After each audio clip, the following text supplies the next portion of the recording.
Parents podcast. I'm Molly, and this is Nathan, who is not a great parent. Not a great parent. And proud of it. Yeah, I'm very proud of it. I think now that we're through our first, series or season, and we've done a handful of mini episodes, I feel like we can just confidently now say we're not great parents. I mean, I maybe could have said that from the beginning. Yeah. But not in the context by which we are referring to it, true. right? I probably would have said, well, I'm not winning any Parent of the Year awards. Yes. But like we talk about at the beginning of every episode, the name of our podcast is very intentional. Yes. We don't want to be great parents. We want to be parents who seek God's kingdom first, teach our children to seek God's kingdom first, and that we do everything to teach our children to live in the goodness of God. And so we want to be good parents according to good parents. Yes. So some days I think we're getting it right. What about you? Yeah, I think some days we are. And I think, for those who've already seen kind of the description on this episode and seen it, one of the things that was really important to us early on was to say, hey, we really want to classify for people with the name Not Great Parents. In fact, my daughters still ask, why do you do a podcast called Not Great? It's so hard for them to understand. Or your other child who says the Terrible Parents Podcast. The Terrible Worst Parents Podcast. What we wanted to say was, one, it's okay to not be great. Right? Because we want you to be good. Like, stop pursuing greatness, because that pursuit of greatness, of success and happiness and all these wonderful experiences, like that pursuit turns us away from God. Yeah, most often great is not as great as you think it is, and you miss out on the goodness that God had too. Mm-hmm. There is no way to have it all, and we've covered all this in those first kind of 6 main episodes, which you can go and kind of see on our YouTube page. What do we say? You cheat good to get great. Yes. Yeah. And we want to cheat great to get good. And that's that God's goodness. Exactly. But we also said, the benefit of this Not Great Parents podcast is there are some days I'm not a great parent and I'm not a good parent. Oh, yeah. I'm just a bad parent some days. And we wanted to kind of have this place for us to be able to kind of discuss, hey, there is this thing right now in our world, especially social media like YouTube, like podcasts, where mostly what we do is we are trying to highlight our successes. Right. We are trying to highlight the things the world calls great, right? And trying to minimize any bad things. And what we have known forever in the church, the kind of history, tradition of Christianity, is that Christians are people who admit, I'm bad. Right. Right? I fail. We go beyond mistakes. We sin. I outright choose things that are bad for me and bad for other people. And it is only through the goodness of God, right, the grace and the mercy of Jesus, that I can be free of those sins. And so it is often true that in my parenting, I'm bad. Very true. And often, and this is the part I think sometimes, and maybe we'll do an episode on this, sometimes I just have bad motivations. Absolutely. Sometimes my kids hurt my feelings. I don't want to hurt their feelings back. Absolutely. They say mean things to me, and I go, I want to say something mean back, right? I know exactly how to push their button, and I do it. Yes. Just like they do to me, and yes. It irritates me. I know exactly. Yes. And I think, well, watch this. Yes. I teach my kids, be patient, be kind, be this, and I don't do those things. And what is true of Christianity that is not true in, I would just say, currently in our culture of greatness, where basically if you admit any failing, there's a potential of being canceled. There's a potential of people just shunning you and shaming you, and good parents never do things like this. And what we have in the history of and traditions of Christianity is this act of confession. Right. Whereby confessing this, I'm not proud of this, and this is not something that goes well for me. It is in that act of confessing my badness that I actually am open to the goodness of God. Right, because if you don't even say it, or you don't even bring it out of the darkness, so to speak, you can't even address it to begin with. Yeah. And when we don't say things, we keep them to ourselves, they actually tend to grow into something worse. Yes. So there's really 2 sides of this that I think are important. One is they tend to grow. So I can't address them, and they tend to grow. What often, though, ends up happening is when they grow, I then begin to identify too much with them, and I start to call these bad things good. Right? This is the central sin of the Bible, right? You go back to, even if you don't know much of the Bible, you know the story of Genesis, right? God makes the world and it's good. He doesn't really have any rules for them. He says, hey, look, you can eat any tree in the garden. There's just one tree. And he tells them, if you eat of this one tree, you will die. And they go running straight for that tree. Right. Well, Maybe not quite in that way, but yes. No, but in the language of the Bible, what it says is that the Satan, or the tempter, right, comes into the garden, and he starts asking the woman questions. And somehow through that conversation, it says she saw the tree, she looked at the tree, and she saw that it was pleasing to the eye. So this thing that God had called evil, right, and she would kill you, she redefined it as pleasing and good. And this is what will lead to life. The tempter ends up telling her, right, God, you're not going to die if you eat this fruit. What's going to happen is you're going to become like God. And so they start to redefine what is good and evil. And this happens in our own life, right? This happens, as we've talked about, in lots of different things. You look at what is now defined in our culture sexually as good and pleasing, which is just do whatever you want. And then there is a way in which you look at what God says is good and pleasing sexuality, as we talked about in our last episode, is one man, one woman who are married, right? There is almost a way that that's considered, I don't know that anyone would call it evil, but you might call it, well, that's a little narrow-minded. It's a little closed-minded. And you start to redefine what's good as bad and what's bad as good. You can do that in so many areas. Oh, and yes. we, like you said, we've talked about making it with money. You can say, yes. Hey, maybe I'm in debt over here, but we're still making our bills Yes. every month, or whatever it might be. Yes. And we've defined that as it's okay, Yes. even though God has clearly outlined something different in the Bible. Well, and there is a way in which now, and I just watched a TikTok of it the other day of a person who was going into, and they were kind of talking about financial advisors like Dave Ramsey, and they said he is giving bad advice by saying debt is a bad thing. There's a way to use your debt, and I know within financial wisdom there's a way to borrow money and then invest it somewhere. And that is true. There is a way. Sure. But what was God's way? Yes, and they end up taking it and saying, and so he looked at it and said, this idea of you should not be owing money to as many people as possible. And they start to redefine what's good, what's bad. And this happens in our parenting probably more than almost, I think, and I shouldn't say parenting. I think it happens relationally more than anything else. Because it happens in our marriage, happens in anything else. I treat a person a bad way. And I don't mean anything abusive. I mean, I am impatient with somebody. I'm unkind. I found a way to push your buttons, and I do this. And nothing really comes of it. We have an argument, it kind of moves on. I start to redefine in my head, well, if she's going to say that, then I'm going to say this. You know what? They need to learn they can't talk that way to people. They need to blah, blah, blah. And I start to redefine the way that I'm doing things. Well, really, this is necessary. And we start to use this term, necessary evil. There are some things you have to do that is necessary evil, as if evil was ever necessary. Right. And so what we wanted to do is to have a series of confessions of not great parents. Ooh, yes, we're excited about this. We know that there are things that we all think. I mean, I'm a mom. I think things all the time. Yes. And sometimes I think I'm going to go, I shouldn't be thinking that. That makes me feel bad about myself as a parent. Right. Or if I said that out loud, that would be, not the thing that anybody would want to hear. I would never make an Instagram post that said these Right. things.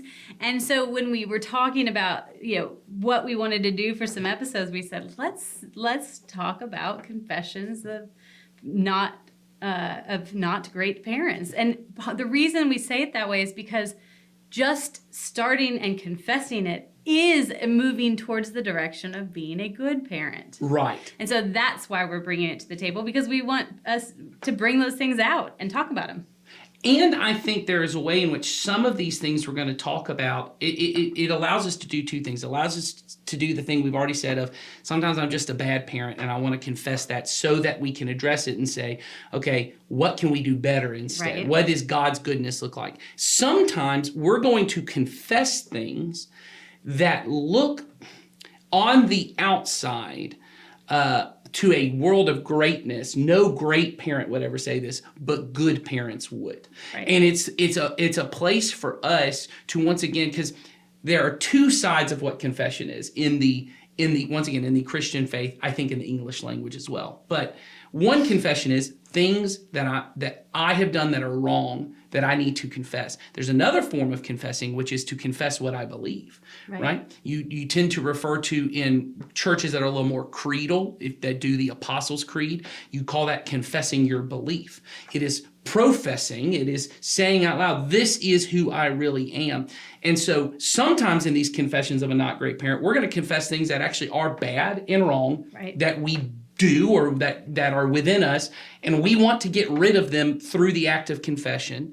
Sometimes we're going to confess things that to the outside world seem crazy or seem not great. And we may very well validate that those are actually good things. Those are good things. And so you're not going to be able to just look at the title of the episode Absolutely and not. be able to say, is that a good or a bad or a great? We're trying to keep you on your feet. We want you to just come in and listen to Yes. what we have to say about these confessions, because it might be good. It might be something we're busting up. It just depends. And we're going to have a series of these, and we're excited about it. I think they're going to be, Yeah. I think they're going to be very relatable. I As hope a so. parent, I think that, and maybe it's because half of them probably are my confessions. But I don't know. I think it'll be really interesting content for us to talk about. And I do think it will be relatable. And feel free to send us in any confessions that you have. We have a form in the bottom of the show notes, and we have it set for questions, but feel free to send in confessions as well, because we want to know what you guys have as well in your minds. Yeah, I think there is confession is good for the soul. Oh, yeah, get it off your chest, share it with us. Yeah, that's right. And it's anonymous, so Bring you it don't to have to us. say what it is. You just send it But in. just things that you look at in your own life, and maybe these are the things that when you're hanging out with another group of moms or another group of dads, or just, you're at a party and someone starts talking about something in their life or that goes on in their home, and you think, oh man, we don't do that. Like, we don't do that. And is that wrong that I don't do that? Is that okay? You don't even have to sit in a question. Just confess, like, I don't do X, Y, and Z, or we do X, Y, and Z, and I feel like this makes me not a great parent. And it will allow us a chance not to judge you, but to be able to simply sit in the act of confession and to be able to say, okay, yeah, this is either pursuing God, you not pursuing this, is you pursuing God's goodness, or you pursuing this is actually taking you away from God's goodness. And we want to talk about, hey, how can we do that differently? All right, well, let me set up the first one for us here. Yeah. So, we all use most of us use social media Yes. and have friends and things like that. And most social media for parents often is their children. Yes. And you might see something that's posted that has pictures of your whole family and says, my whole world in one photo. Oh, yes, yeah. Here we are, my whole In world. like a pumpkin patch. Yes. Or like they're apple picking. Exactly, right? So I'm just setting the stage for you guys, I get you. we're all here for it. So we've got my whole world in one photo. My Yes. whole world is right here, Mm-hmm. wrapped up in my family, but wrapped up in my kids. Yeah, often. Because every post after this is an activity my kid's doing or some accomplishment at school. And so I look and go, she's right. Her whole world is that. And then I say, but my whole world isn't my kids. Yes. And I all of a sudden feel guilty. Yes. Because I didn't post a picture of my family saying my whole world in one photo. Right. And, 80 pictures of my kids. And I'm not thinking about what they're doing all day long. And I've got one at camp this week, and I'm like forcing myself to send him bunk notes. What is a bunk note? It's like an email system. You can send them notes that they get every day at camp. So, right. So they And don't the do truth mail is, anymore? They do, but the mail's so slow that you have to do it in advance. So this is for all the parents like me that don't send it a week in advance. And they get to charge you for it. So Okay. And That's good. My husband bought this bundle of them, and I'm like, I don't even have that many things to say to my child this week. I mean, if he was 8 Cheerios. the other day I told him the news. I said, "Oh, this sports team, this happened." Because, but my point is, I love my children. Yes. I certainly, if he was in my house, I would be talking to him. But my world seems fine when my kids are not Yes. right here with me, or I'm not Yes. thinking about them all the time, or I've never thought my whole world in one photo, and I kind of feel guilty sometimes. Yes. So I think that's a really good kind of setup for what we're talking about here today, because I think the last part you talked about is a huge one. Is I think for many parents we see that, and I think there's two things that happen. One is everyone knows it's hyperbole, and you just kind of go, well, that's the kind of stuff you say to people. Or you're like me and every word gets taken very literally, and I'm like, that's your whole world?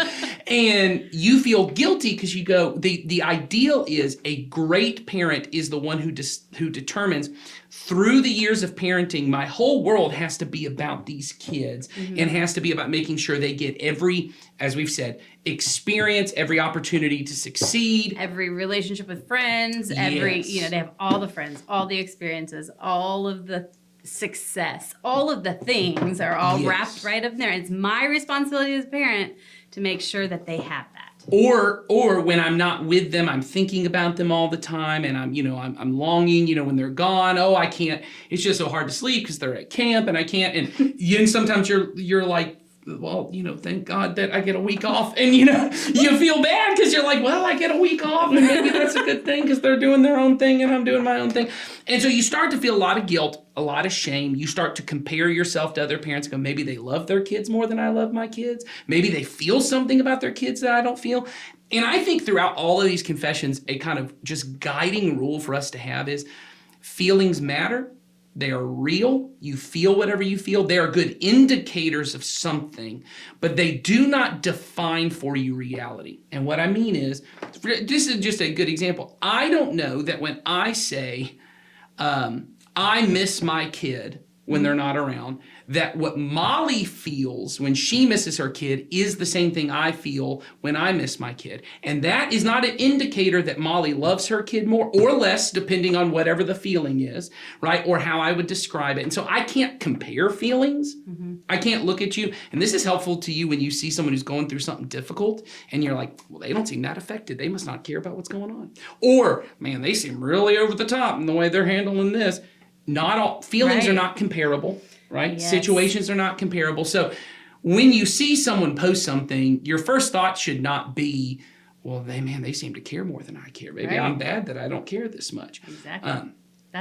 Yes. That's a natural initial reaction when Sure. you see that. So training yourself to not go Yes. straight to that is a great starting point. I think the second thing that's really helpful is to be able to say, when I look at this feeling of, are my kids my world? Are they everything? I think for us, we would classify this as really a not great and a good confession. This is a thing you should be confessing in a good way, and maybe confessing it to yourself regularly, because it is tempting to make your kids your world. It is. I I want us to say this is a good one because this Yes. one definitely is mine. Yeah. But I think it's true when I really think about my kids are my world. If my kids are my world, my kids become my goal, my kids become everything, and then how am I steering my world towards Jesus? Jesus should be my goal, and living in the kingdom of God and our family, Right. living in God's community and with Him here on earth should be our family's goal. So Yes. I need to remember that is truly my world. Yeah. And when I reclassify my children as that, it's actually not what God asks us to do. Yeah, if what you mean by my kids are my world they are one of my top priorities, absolutely. If what you 100%. mean is my kids are my world and all you're really saying is these are the people I'm around this much, so like in a very literal definition. Oh, that's super literal. This actually, This is my personal planet, and these are the people that live on yeah, it. this is my home. This is where I'm with the most. But often what people are doing is they're actually making a value statement by saying, I have valued these people. And so I'll give you an example of how hard it is to be married to me. My wife and I, even before we were married, we started dating in high school. We were 15. We started dating in the days of AOL Instant Messenger. I love it. And my wife, for whatever reason, copied I don't know, 50 of our conversations. Because, I kept them. when you're a teenager, you have these hour-long conversations on the phone About and over nothing. Instant Messenger. And we have these, when she found one a while back, where even at 15, you know how it is when teenagers, when you're dating, you're like, you're my world. I love you more than anything else in this world. If you left me, I would die. My I would heart blah, blah, blah. is not complete unless Yes. I'm near you. And so my wife said to me when we were dating, how would you feel if we weren't together anymore? And I said, Did you say something like fine? I'd probably be sad for a little bit, but honestly, I'd probably get over it. You're really sweet. And I think she even asked me that when we got married, because we were having this conversation. If she's like, I just don't know what I'd do if you die. And I said, well, I don't know if I know what I'd do if you die, but I'm confident that You'd move on. At some point, and I don't mean move on to another spouse. You keep moving forward. in life. Yes, because my life, you are, for my wife, she is the central, human relationship in my life. Mm-hmm. But I know that my life is more valuable than me being a husband and me being a father. Mm-hmm. And obviously there's a lot of emotion within my relationships with my kids. But as you said, our goal, and we spent 6 episodes kind of really just covering this one idea, and so I think it's a good place for us to start, is if the goal of life is to seek first God's kingdom and His goodness, that is not just something I teach my kids, that is something I have to practice. Absolutely. And so we did a whole episode about I think we did 2 episodes on priorities. We did. That in parenting, my first priority, my world, is God and His kingdom. My relationship with Him, my relationship with other believers in the church, like that's my top priority, is that my goal is to be a person who lives with God and lives in His community. And then for me, because I'm married, you because you're married, that second priority is really my spouse. Because if my kids are my entire world, my world will end when they turn 18 and move out. I'm not even talking about some tragedy. I'm talking about them going to college or getting married or going into the army or whatever. Lives that we want becoming them to adults. Live. And I've seen lots of empty nesters who it is as if their world ended. Mm-hmm. Because their kids have moved away and they see their kids on holidays, and it's like those holidays become the world. Because that's the time that my kids are around. And so it's really important. Once again, this is a good confession. It's more of a profession of a not great parent, right? Which is to say, my kids are not my world, God is, and my kids are a gift. Right. My kids are a precious gift that God has given to me. My wife is a precious gift that has been given to me, and I believe by God. I believe God was active in all of that. And I believe God was active in our dating. I believe God was active when we decided to have kids, when we decided to adopt, that God's a part of that. And so God has given me these precious gifts, and they are gifts to be enjoyed. They are gifts to be stewarded well. I have a responsibility to my wife, to my kids.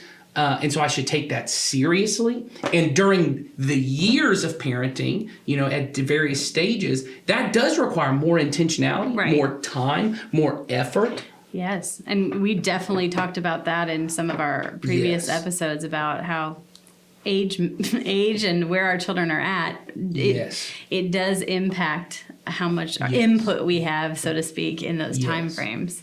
But I think, greatness is saying my kids are my world, and goodness is saying, this world, that God's world is my world that I'm living in, and the good thing as a parent is making sure that I'm consistently putting my children toward that goodness. And so the moral of the story is, do not put Instagram posts up that say, my kids are my world. Reframe it as a thank you note from God. Which is true. If you I think that's great. I'm laughing, but I'm saying we feel like they're our world. We do feel, because we feel like we have this incredible responsibility, and it's up to us, and we feel this, intensity around it, the feelings that we talked about.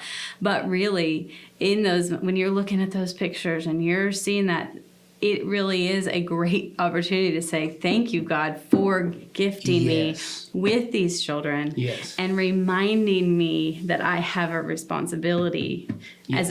as part of your kingdom with these kids. Well, and it becomes a gift you give to your kids because Yes. I did youth ministry for, well over 10 years and on staff for 10 years, but even longer than that. And dealing with high school students who feel this amount of obligation, and I mean like weighty, almost shame that they're growing up and doing adult things. What I mean is growing up and going to college or moving out of their parents' house or getting married or starting their own family, and they feel these ties of, well, my mom is not ready for me to move on, and my parents aren't happy about this, because the mom and dad have made that 17-year-old their world, and they don't want to lose that special relationship with their kid.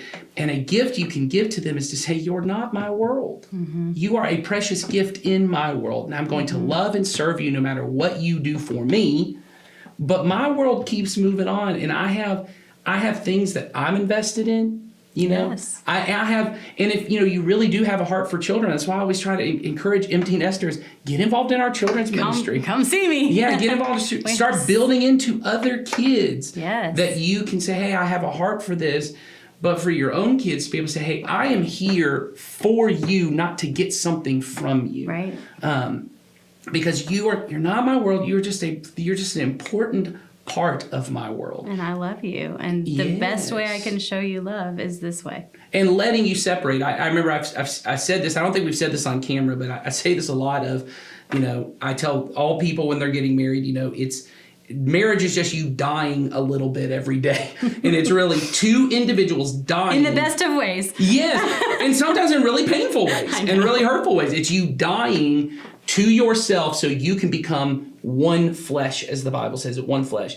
Well, parenting is almost the opposite of that, where you have someone who was actually one flesh with you at one point, right? Yeah. They came from your flesh, and you carried them and all those different things, and it's a journey of slowly over time not being one flesh anymore. It's you allowing them, because the way the Bible talks about it in that same verse about becoming one flesh exact verse. is, for this reason, a man and a woman will leave their parents, will leave his father and mother, and he will be joined to his wife to become one flesh. He used to be one flesh with his father and mother, and now he is becoming one flesh with someone else. And so this idea of, when my son or my daughter gets married, it's good intentions. I'm not saying that. I just want to confront it.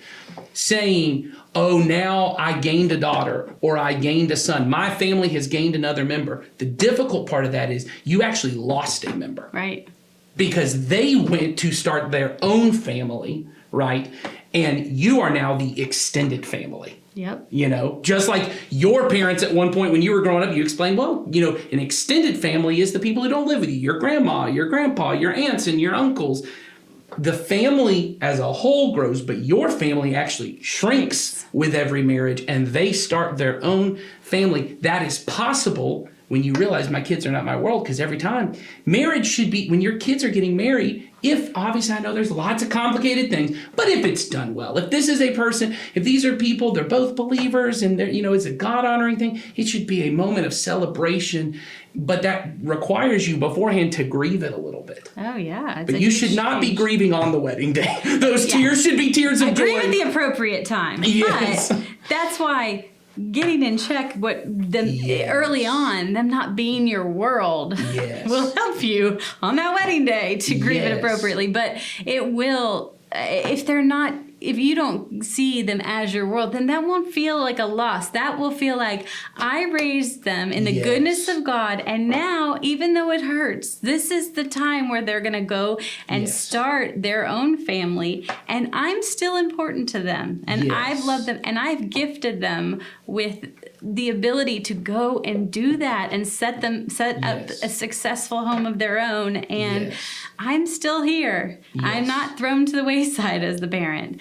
But that God knew that was going to be hard, and so He outlined that for us. And so our goal is for our kids not to be our world, for us to seek first God's goodness, His kingdom above all other things, and then when He is He is my, as the song we sing Abide says, when he becomes my greatest treasure, when he becomes my prize, these other people in my life can be seen as gifts to be treasured, to be enjoyed, and to make sure I'm doing my responsibility to them well. I want to parent them well.